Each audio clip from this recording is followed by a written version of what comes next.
Bienvenue à ce nouveau numéro de Place au débat sur Chorouk News. Nous allons parler de la situation des droits de l'homme en Algérie avec la célébration de la journée mondiale il y a quelques jours, mais aussi de la disparition tragique du journaliste Mohamed Talmat.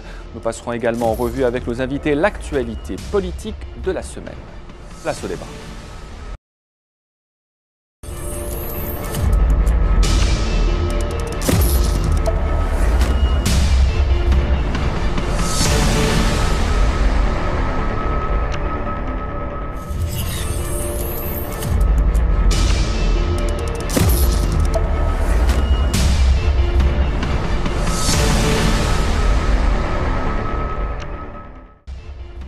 Bonsoir à tous, bienvenue à ce nouveau numéro de Place au débat. Nous allons parler évidemment ce soir de la situation des droits de l'homme en Algérie. Nous avons célébré il y a quelques journées la journée mondiale. Nous allons parler également de la disparition tragique de notre confrère Mohamed Talmat, décédé il y a quelques jours.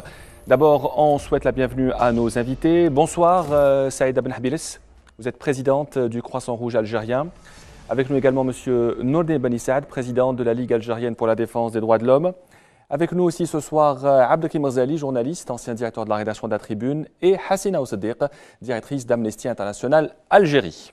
Le débat commence tout de suite.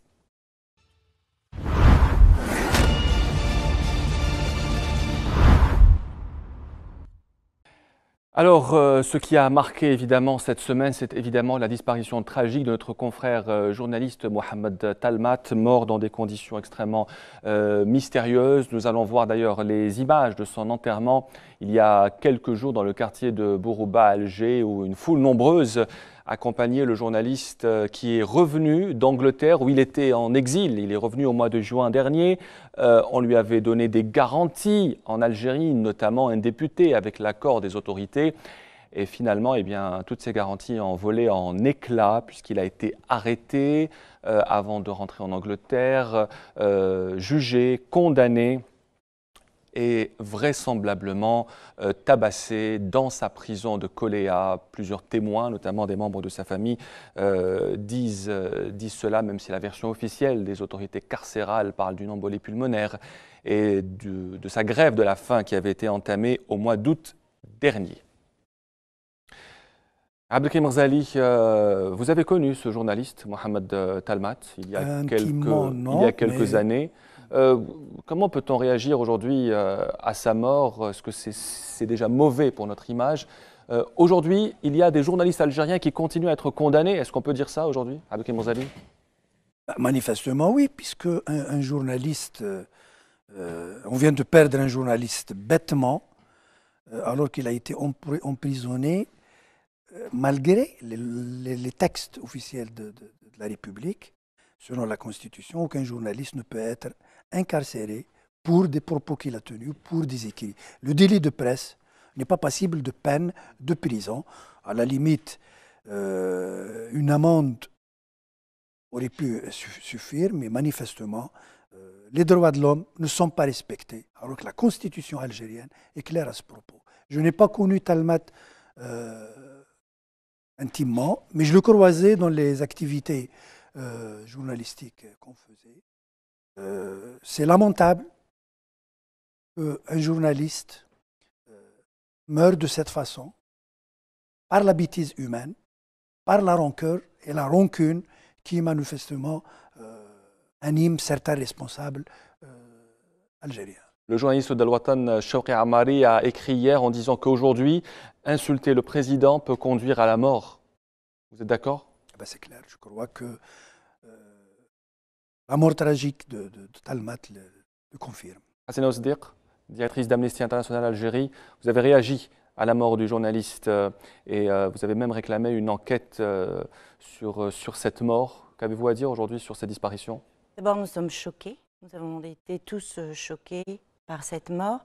Et je crois qu'il est temps aujourd'hui que l'État algérien modifie un certain nombre d'articles du Code pénal qui permettent justement d'emprisonner des personnes pour diffamation ou outrage aux personnalités politiques et aux institutions de l'État. Vous avez dit que c'est dommage qu'un journaliste meure à cause d'un délit de presse, mais cette règle doit être élargie à tous citoyens et citoyennes, d'avoir la possibilité de s'exprimer le plus librement possible. Il est clair que l'État peut engager des actions en justice s'ils estiment qu'il y a eu atteinte aux institutions et aux personnalités de l'État, mais une action au civil est nettement suffisante pour ce type de fait. Monsieur Benissat, la Ligue algérienne des droits de l'homme aussi a réagi à cette disparition tragique. Vous vous appelez à quoi aujourd'hui? Quel est le message que vous voulez transmettre aux autorités après la mort de ce journaliste en prison? Écoutez, d'abord, laissez-moi dire une chose. Puisque j'ai eu à connaître du dossier, oui. Donc je l'ai eu à défendre. Sur le plan de la forme, parce que ce qu'on a reproché à Mohamed Talmat, c'est d'avoir offensé le président de la République. Oui. Donc le code pénal amendé prévoit une amende. D'abord, on a été surpris qu'il soit traduit en comparution immédiate, alors que les faits qu'on lui reproche ne sont pas des faits qu'on peut qualifier de flagrant délit. Donc sur la forme déjà, il y a des anomalies. Ensuite, lorsqu'il a été, au moment de son procès, on a soulevé tout ça. On a soulevé le fait qu'il soit traduit en comparution immédiate, alors que ce n'était pas le cas. Et deuxièmement, surtout, le fait qu'il soit en prison, alors que ce qu'on lui reproche, notamment la disposition pénale sur l'offense au président de la République, ne mérite pas l'emprisonnement. Alors comment... Cette affaire a été reportée et on l'a maintenu en détention. On avait demandé sa libération provisoire. Il a été malheureusement maintenu en détention. L'affaire a été reportée et on a requalifié les faits. C'est-à-dire que ce n'est plus offense au président de la République, mais outrage à corps constitué, outrage à l'appareil judiciaire, etc., aux fonctionnaires qui effectivement parlent d'emprisonnement. Mais je vais vous dire, c'est malheureux parce que lorsqu'il a entamé sa grève de la faim, il a été transféré à l'hôpital, au CHU de Bebloued. Sa famille, notamment son frère, a émis des présomptions de maltraitance, notamment une suture au niveau du crâne. À ce moment-là, on avait demandé, nous, en tant que Ligue, déjà à l'époque, on avait attiré l'attention des autorités et de l'opinion publique pour dire, pour des questions humanitaires, comme on a fait pour le général Ben Hadid, oui. il fallait le libérer. Il fallait le libérer et puis le laisser en soins intensifs, etc. Mais en tout cas, il fallait faire le geste de le libérer. Malheureusement, on n'a pas été entendu. Et c'est malheureux. 9 mois plus tard. C'est malheureux parce que moi, avant-hier, dans toutes les chaînes du monde, les premières informations, c'est un journaliste algérien qui est mort en prison. Parce que, au fait, même dans un hôpital, il y a un espace réservé pour les détenus, où il y a un périmètre de sécurité, etc. Donc, il me semble que ce n'est pas une bonne image pour notre pays. C'est malheureux. Est-ce qu'il a vraiment subi des violences dans la prison, Maître Benissat? Écoutez, là, je ne peux pas vous dire, parce que, en fait, ce qu'on a demandé, c'est une enquête impartiale pour voir dans quelles conditions, d'abord, les causes de son transfert de la prison vers l'hôpital, oui. Et après, les causes de son décès. C'est tout à fait c'est le droit de la famille de demander tout ça, de demander éventuellement une autopsie, de demander... Est-ce qu'il y a eu une autopsie parce qu'il a été enterré? Est-ce qu'il y a eu une autopsie ou pas? Je ne pense pas, pas. Hein. Maintenant, les détails, peut-être sa famille va nous donner des détails, mais parce que malheureusement, au niveau de la Cour, je n'ai pas été parmi ses avocats, donc je n'ai pas suivi l'affaire après. Mais après, je n'ai pas d'informations sur est-ce qu'ils ont demandé l'autopsie, est-ce que ça a été fait, est-ce que ça n'a pas été fait, j'en sais rien. Mais en tout cas, ils sont en droit au moins de demander le protocole opératoire pour voir dans quelles conditions il a été opéré, parce que le communiqué de la Direction générale des prisons parle d'une intervention suite à un AVC.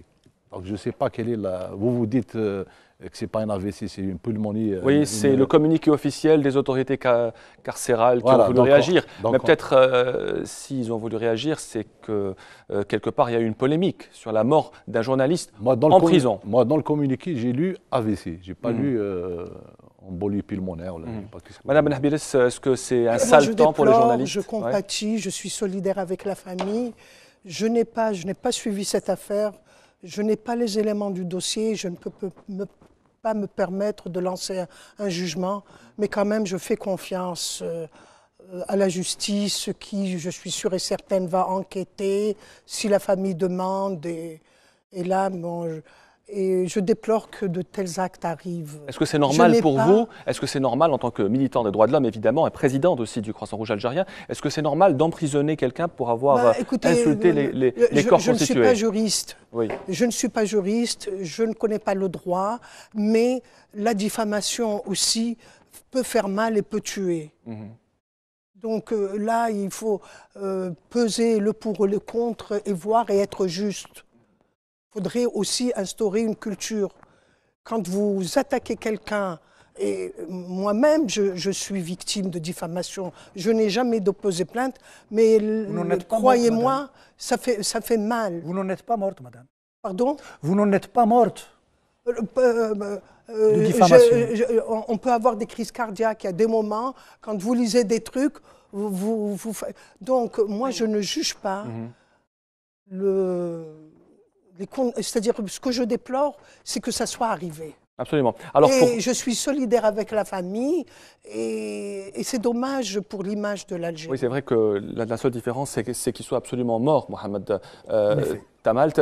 Oui, Hassan Siddiq. Non, mais ce qui est important, c'est que la législation nationale algérienne doit être mise en conformité avec les engagements internationaux que l'État algérien a pris.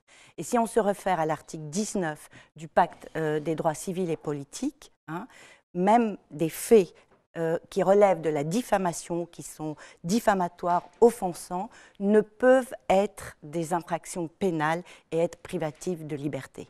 Donc là, il s'agit de rappeler à l'État algérien qu'un certain nombre de nos dispositions sont en violation de l'engagement international. Alors il faut parler aussi des garanties, parce que Mohamed Tamalt, qui avait aussi des problèmes avec la justice, n'allait pas rentrer en Algérie. Il vivait en Angleterre, à Londres. Il est rentré après des garanties. Comment expliquer aujourd'hui à Abdelkrim Ghazali que le journaliste, qui a eu des garanties pour ne pas être, bien sûr, inquiété, se voit tout de suite, pas tout de suite, 3 jours après, incarcéré, puis condamné? Est-ce qu'on ne respecte même plus les engagements qu'on donne, les garanties? C'est un autre discrédit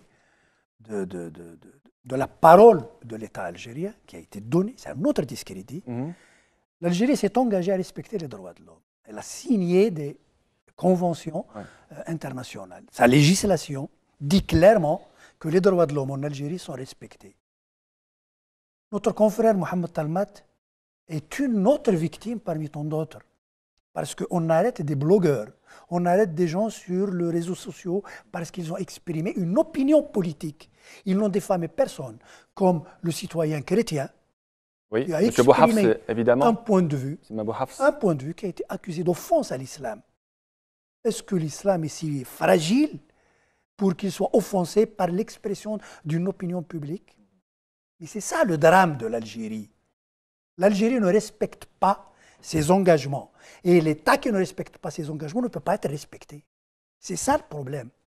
Donc, lorsqu'on donne des garanties à une personne, comme quoi elle peut rentrer au pays et elle va bénéficier d'une justice juste, et que c'est l'inverse qui se produit, c'est l'Algérie, c'est l'État, ce sont les institutions qui sont discréditées. Monsieur Beni Saad, vous qui connaissez bien le dossier, est-ce qu'il a vraiment reçu des garanties, d'après ce que dit sa famille et ses proches, pour ne pas être inquiété, judiciairement parlant, pendant sa présence dans le pays? Franchement, je ne peux pas vous dire s'il a reçu des garanties ou pas. Je n'ai pas eu à discuter avec lui de cet aspect. Moi, je me suis impliqué dans son procès pour une question de principe, parce que d'abord, c'est un journaliste. Et puis, comme a dit M. Ghazali, il a fait exprimer une opinion. Même si une opinion, elle est critique, même si on peut considérer qu'il y a eu des dérapages dans ses écrits, et je considère que c'est une opinion. Après, sur les blogueurs, je peux vous citer plusieurs cas. On a Mohamed Bouraz, Hassan Bouraz, qui fait partie de la Ligue, qui est emprisonné aussi.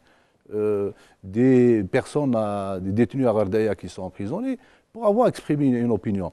Maintenant, il faut faire la part des choses.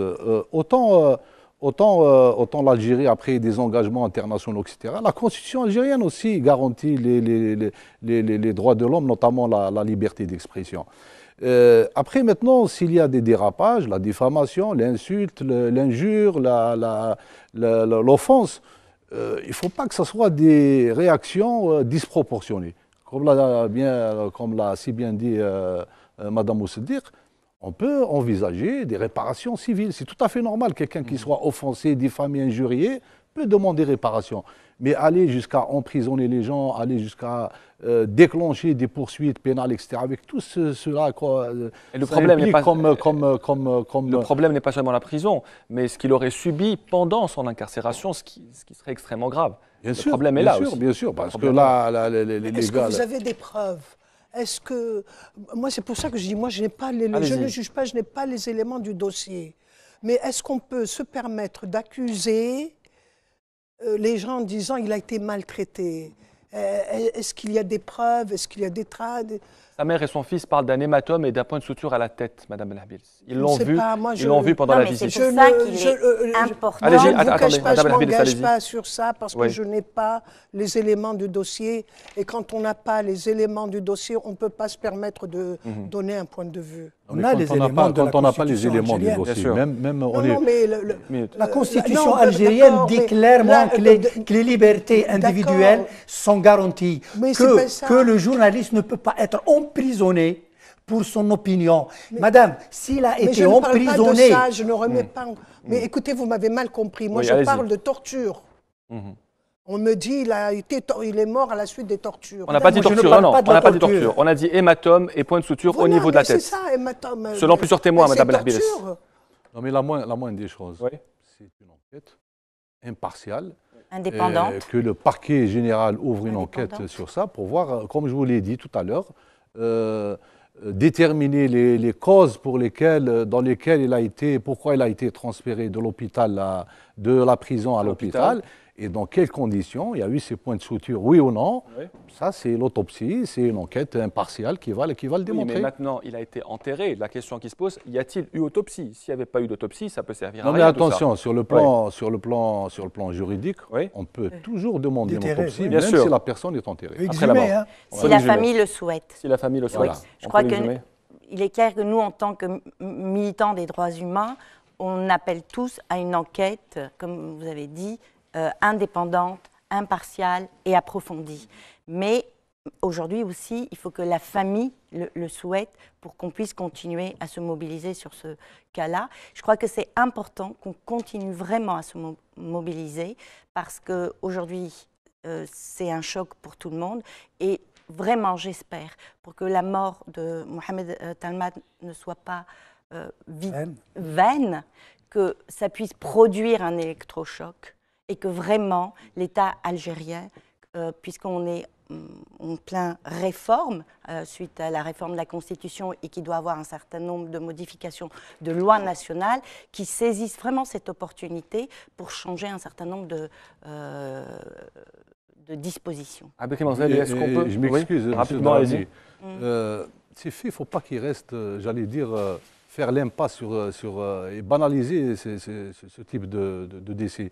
Vous savez pourquoi? Parce que la famille, pour qu'elle puisse faire son deuil, normalement, il faut qu'elle connaisse la vérité. Bien sûr, Et deuxièmement, pour que des choses comme ça ne se reproduisent plus chez nous. Parce qu'aujourd'hui, c'est Talmat, demain, ça peut être votre fils, ça peut être mon fils, ça peut être n'importe qui, si on se tait, si la société se tait.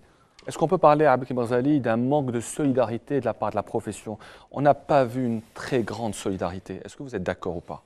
Je crois que l'expression qui qualifie vraiment l'éclatement de la corporation, c'est le fameux proverbe qui dit « Ukiltu yawma ukil ath-thawr al-abyad ».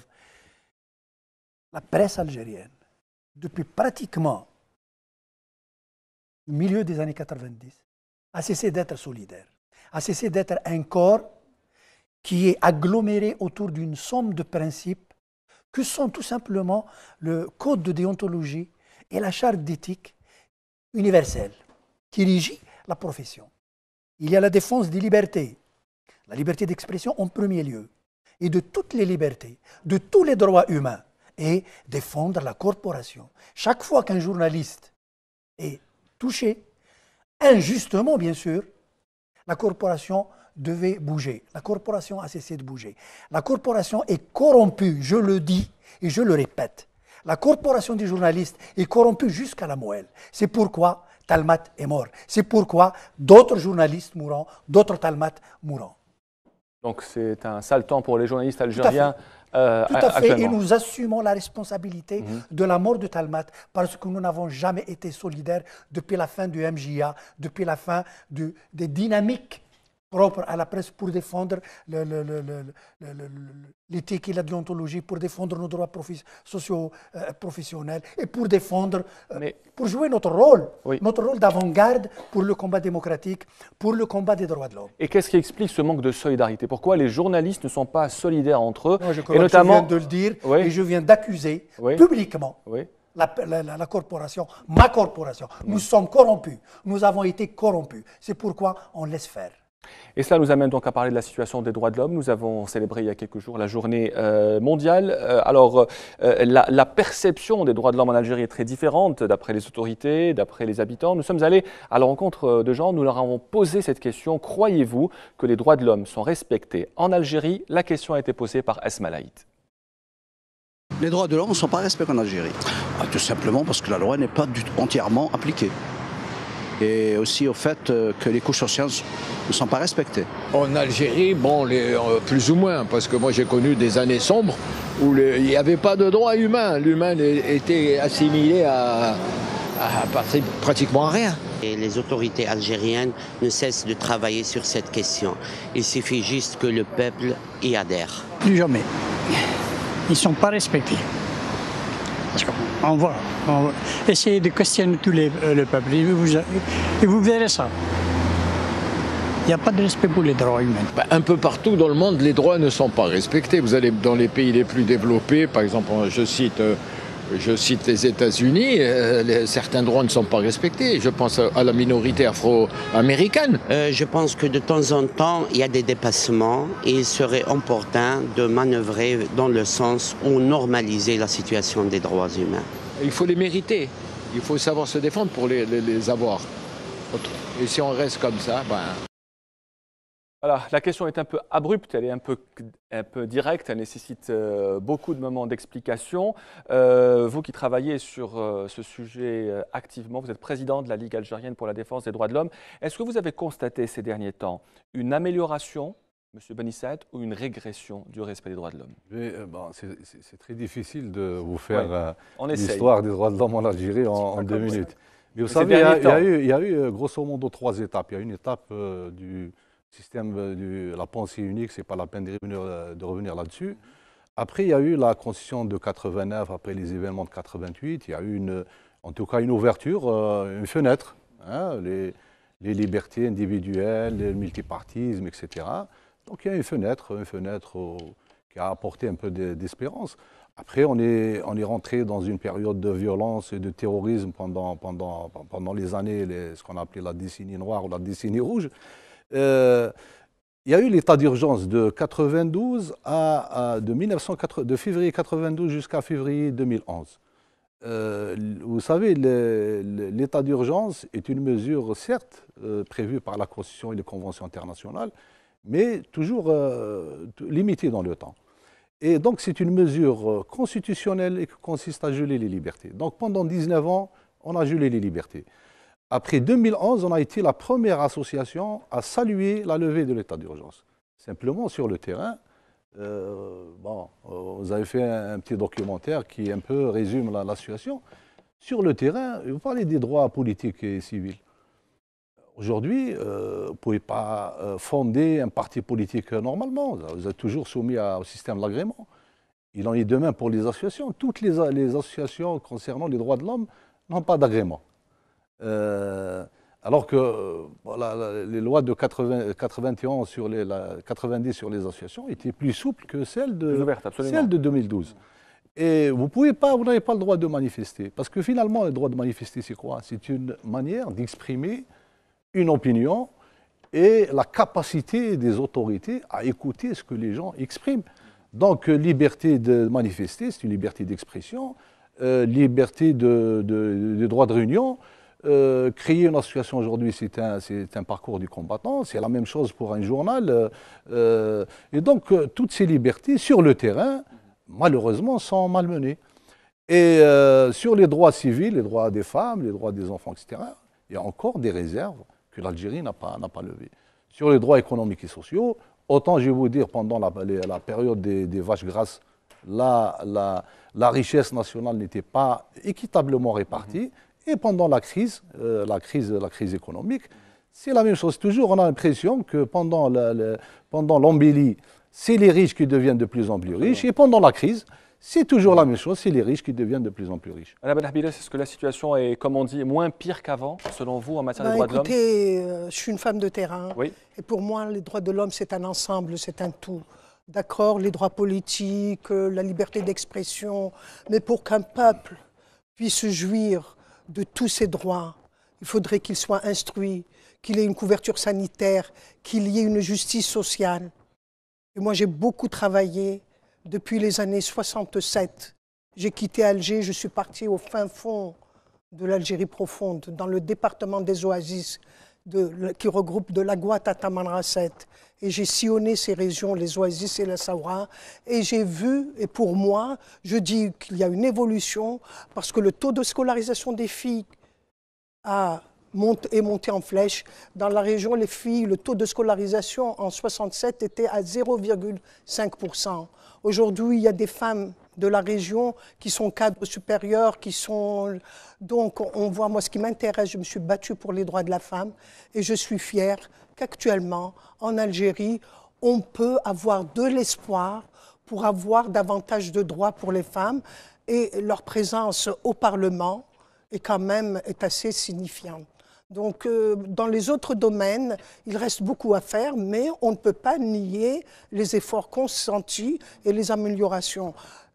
J'ai apprécié les gens qui vous disent qu'il faut voir d'autres pays. Moi, je suis désolée, quand on parle des droits de l'homme, on oublie les droits des peuples à l'autodétermination. On oublie ces femmes palestiniennes qui accouchent dans les geôles israéliennes, les mains menottées. Ces bébés qui ouvrent les yeux et qui, la première vue qu'ils ont de ce monde, c'est le barodage des prisons.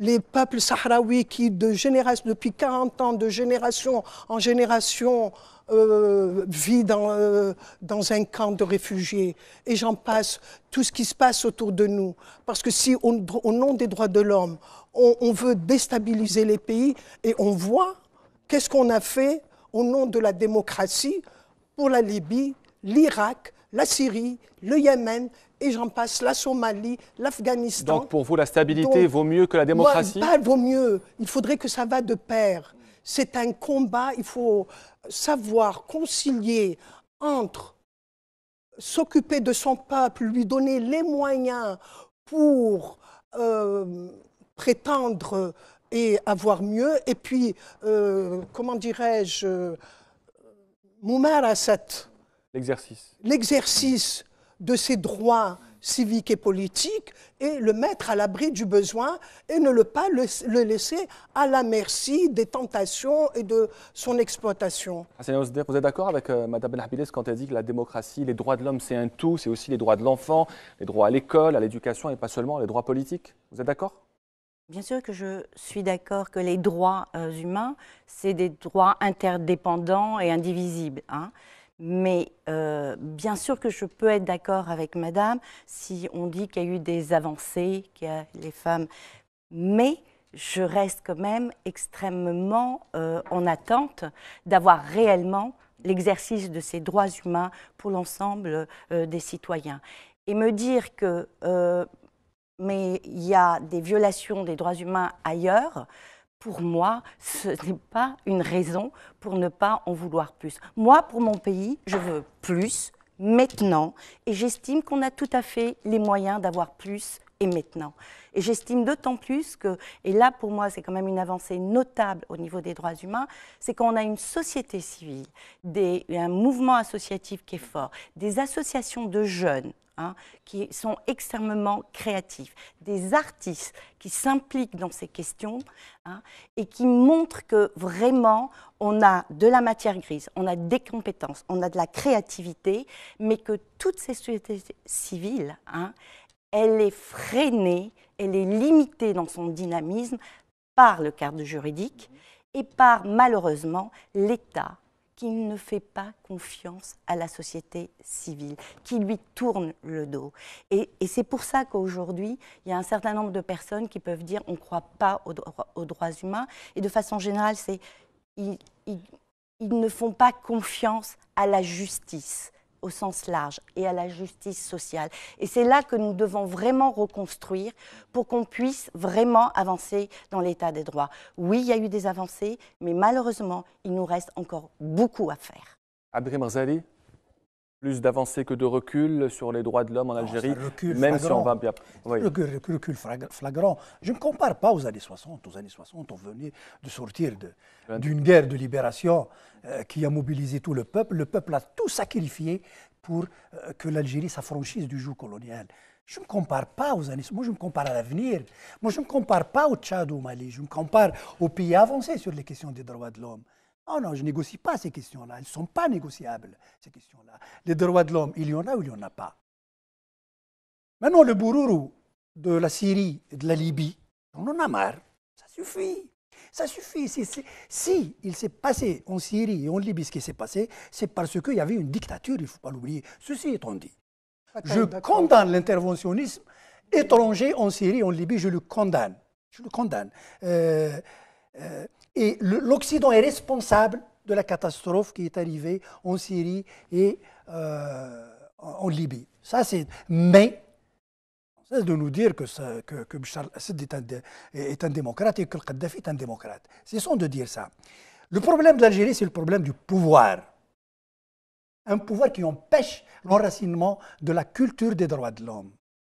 Un pouvoir qui empêche l'alternance au pouvoir. Un pouvoir paternaliste.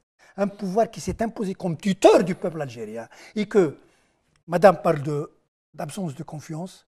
En fait, ce n'est pas une question de confiance, c'est une question d'intérêt. Il y a des clans qui monopolisent le pouvoir pour défendre des intérêts. Avant, c'était des intérêts de clans, maintenant, c'est des intérêts de classe. Madame Nahbiris, vous êtes pas d'accord ? Je ne veux pas abonder dans ce sens. Oui. Avec tout le respect que je vous dois et je respecte votre point de vue. Mais je ne le partage pas du tout. Il ne faudrait pas dresser un tableau noir de la situation en Algérie.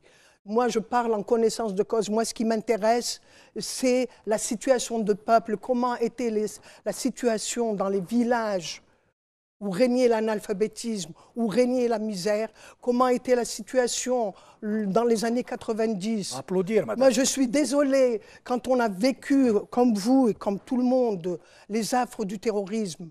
Moi, j'ai sillonné le triangle de la mort dans les années 92. Madame, 93. Je suis sorti des Aurès. Quand vous voyez... Attendez, madame, je suis sorti des Aurès. Justement. J'ai mangé de l'herbe pour ne pas crever de faim, madame. Oui, mais non, je suis d'accord. Non, madame, vous n'allez pas me parler de l'Algérie profonde. Je suis l'Algérie profonde, madame. Oui, mais comment était la situation? Comment elle est devenue? Mais j'étais sous le joug colonial, madame. Oui, mais je ne reproche rien à la France. La France, je l'ai combattue. Mon père l'a combattue. Mes compatriotes l'ont combattue. L'Algérie s'est libérée, tant mieux. Je veux vivre libre. Je veux vivre libre et je veux que mes droits en tant que citoyen soient respectés. Écoutez, madame, je n'exige pas grand-chose. J'exige la citoyenneté, la reconnaissance de la citoyenneté. Il n'y a pas de citoyenneté aujourd'hui. Dans la Constitution algérienne. Ça veut dire, madame, j'ai le droit d'être candidat. J'ai le droit de gérer mon village, j'ai le droit de gérer mon APC. Écoutez, madame, quand le Ouali, il le met à bord dans une wilaya, si vous parlez des droits de l'homme et des libertés, allons, madame. Et les élus n'ont pas le même pouvoir. Est-ce que c'est normal? Vous êtes aussi, écoutez, vous êtes aussi sur le terrain. Non, pardon. Oui. Moi, je ne suis pas venu pour assister à un tel débat. Je suis désolée. C'est un débat, on peut parler. Non, Ismaël, je ne suis pas venu pour ça. Je suis venu, je pensais qu'on allait parler de manière plus responsable et plus objective. Dresser un tableau noir. Chacun a son point de vue, madame Nahbiris. Dresser un tableau noir, c'est faux. On ne peut pas dire que tout va mal et on ne peut pas dire que tout va bien. Et nous aimerions que vous dites... Il y a effectivement des carences, il y a des manquements, mais on ne peut pas dire qu'il n'y a pas de progrès. Combien d'universités il y avait, combien il y en a, le nombre d'étudiants, les avantages sociaux. Bah, soyons sérieux, quand on est sur le terrain. Moi, j'ai été dans des villages du côté de Médéa, sur les hauteurs de Médéa. En 1995, j'ai été assistée à un enterrement collectif des victimes de terrorisme. Les femmes me disaient, avant de dormir, les femmes se font belles et elles se parfument. Nous, on enduit nos coups et le cou de nos enfants avec de l'huile pour quand ils viennent nous égorger, on ne souffre pas beaucoup. Je suis revenue dans ces mêmes villages. Les écoles ont été réouvertes. Ces mêmes femmes savourent le plaisir de vivre. Et il y a un dynamisme. Moi, c'est pour moi, excusez, je raisonne peut-être terre à terre. Vous voulez qu'on fasse un débat sur l'arrêt du processus électoral? Non, mais écoutez, moi je raisonne terre à terre peut-être. Madame. Je raisonne terre à terre, mais ce qui m'intéresse, c'est le confort du peuple. Vous voulez que je me contente de la situation et dire oui, ça va mais mieux. Je ne me contente pas. Parler de ce qui va bien et de ce qui va mal. Mais je ne peux pas la nier. Oui. Je ne peux pas la nier. Je ne suis pas en train de nier, madame. Ça ne va pas. Je ne suis pas en train de nier, je suis en train d'exiger plus. On ne peut pas. Comme la liberté d'expression. On n'a pas toute la liberté d'expression, mais on est fiers d'avoir fait un pas vers la liberté d'expression avec tant de journaux qui critiquent. Pour vous, la situation est beaucoup mieux qu'avant aujourd'hui? C'est beaucoup mieux. Il reste beaucoup à faire. Il reste beaucoup à faire, mais c'est beaucoup mieux. Moi, je constate qu'il y a des progrès. Il reste beaucoup à faire, mais on ne peut pas dire que tout va mal. Moi, je suis contre le fait qu'on nie tous les efforts, qu'on accuse tout le monde. En tant que présidente du Croissant Rouge algérien, est-ce que vous considérez aujourd'hui que votre organisation a fait beaucoup plus qu'avant dans un peu la résorption? Moi, ça fait à peine 2 ans. 2 ans. Est-ce que je le suis travail à la est difficile tête de ce Croissant Rouge. Est-ce que le travail est difficile quand même aujourd'hui? Le travail, l'humanitaire, c'est toujours difficile parce qu'on ne fait pas uniquement l'humanitaire pour l'Algérie. Ouais. Nous sommes sur le front, on est entourés, et c'est pour ça que je ne parle. Moi, je n'ai jamais dit que, entendons-nous, je suis contre le printemps arabe, mais je n'ai jamais soutenu les dictatures. Je n'ai jamais dit que le Kadhafi était un dictateur. Je n'ai jamais dit que. Un démocrate. Mais je suis contre qui est responsable de la situation humanitaire actuellement dans le monde. C'est les interventionnistes. La région du Sahel n'était pas aussi déstabilisée. Il y a eu l'intervention de l'OTAN. J'aurais voulu qu'il y ait tant de voix qui s'élèvent à ce moment-là. Exactement, monsieur. Moi, j'étais sous les bombardements de l'OTAN à Tripoli pendant 17 jours. Et j'ai vu les massacres. Monsieur Beni Saad, bon, on a 2 points de vue différents aujourd'hui. Est-ce que vous considérez qu'on parle trop de ce qui va mal? Moi, je ne tombe pas dans l'autosatisfaction. Oui. Entendons-nous. Je ne tombe pas dans l'autosatisfaction. Madame Seddiq, ne faites pas ce truc. Je suis claire, oui. Je suis objective. Oui. Je dis que le tableau n'est pas noir, mais il n'est pas blanc. Il y a des progrès, il faut continuer. Alors, est-ce que le tableau est gris, monsieur Beni Saad? Il ne s'agit pas de dire le tableau. Parce qu'on est en train de dresser un tableau noir. Tout ce que j'entends, ça va mal, je suis choquée. On peut s'exprimer, madame? Oui, allez-y. Alors, la couleur du tableau, monsieur. Il ne s'agit pas de savoir si le tableau est noir ou le tableau est rose. C'est-à-dire qu'il n'y a pas des Algériens et des super Algériens. Nous sommes tous des Algériens, nous aimons notre pays à notre manière. Et comme dirait l'autre, qui aime bien châtie bien. Il s'agit de dire les choses, il s'agit de rapporter la vérité telle qu'elle est. Donc justement, pour qu'on avance. Parce que si on dit que les choses vont bien, c'est pas la peine. À la limite, c'est même pas la peine de faire des plateaux comme ça. Absolument. Tout va bien, dans les meilleurs du monde. Oui, d'accord, je suis d'accord avec vous. Après, vous savez, l'Algérie, elle a été, malheureusement, on glorifie toujours le côté militaire, le côté armes. Mais l'Algérie, elle a été parmi les pays à l'avant-garde des droits de l'homme. On a nos aînés ont libéré ce pays au nom d'un principe qui est celui, le droit des peuples à disposer d'eux-mêmes. Donc les droits de l'homme, ce n'est pas des valeurs occidentales. C'est aussi des valeurs que partage toute l'humanité. Après, sur ce qui s'est passé en Syrie et en Irak, je ne pense pas que ça a été fait au nom des droits de l'homme. Ça a été fait au nom d'intérêts géostratégiques. Et le pétrole, etc., l'argent, tout ça, on connaît tout ça. Les droits de l'homme, ils n'ont rien à foutre. Ils n'ont rien à foutre des droits de l'homme. Je m'excuse du terme. Hein. Après, maintenant, en Algérie, vous savez, je vais vous dire sur les associations et les partis politiques, notamment sur les associations. Alors, d'un côté, on verrouille. On vous dit, aujourd'hui, créer une association, c'est le parcours du combattant. Je vous dis, toutes les associations qui militent dans les droits de l'homme, pourtant, nous militons pour la tolérance, contre la haine, pour la fraternité, pour partager les valeurs humaines. Eh bien, on n'a pas d'agrément. Et à ma connaissance, les associations, c'est quoi? C'est des cadres de régulation sociale. C'est comme ça qu'on apprend la démocratie, le dialogue, faire des propositions, devenir des forces de proposition. Et après, quand vous fermez tous ces canaux pacifiques d'expression, après, il ne faut pas s'étonner qu'il y ait de la violence, qu'il y ait des dérapages qu'on ne pourrait pas contrôler. Et donc, voilà, donc la réalité c'est celle-là. Alors, l'actualité cette semaine également, et vous êtes là pour ça, Madame Nabila, c'est évidemment cette question des migrants qui a fait les choux gras de la presse. Beaucoup de choses ont été dites, fausses et justes d'ailleurs, sur ces migrants qui ont été, certains disent expulsés, d'autres rapatriés.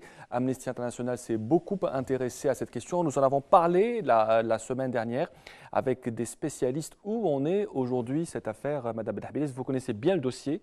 Vous avez chapeauté le retour de ces migrants dans leur pays. Comment Non, pas leur pays. Entendons-nous. Oui, allez-y. Le problème de rapatriement ne concerne uniquement que les Nigériens sur demande de leur gouvernement. En octobre 2014, le ministre de l'Intérieur du Niger est venu en Algérie pour demander officiellement au gouvernement algérien de l'aider à rapatrier ses ressortissants en situation irrégulière en Algérie. Et ils ont fait un communiqué où ils ont mis en relief l'existence de réseaux de banditisme et mafieux qui exploitent certaines couches vulnérables, les femmes et les enfants, soit à travers la prostitution ou la mendicité. L'Algérie a accepté d'aider le gouvernement nigérien, et étant donné que c'est une opération purement humanitaire, la mission a été consacrée au Croissant Rouge algérien. Et je peux vous dire que toutes les conditions et toutes les normes internationales dans le domaine ont été respectées, et même plus. Comme le disait bien Maître Saad actuellement, moi je ne vous cache pas, je ne me réfère pas aux normes internationales. Ces normes, avant de devenir internationales, elles sont ancestrales. Mais le respect. Attendez, laissez-moi terminer. Laissez-moi terminer. Donc, ces gens-là ont été sensibilisés, ils ont bénéficié de couverture sanitaire. Les trousseaux, ça s'est fait sur mesure, et les listes, nous les avons.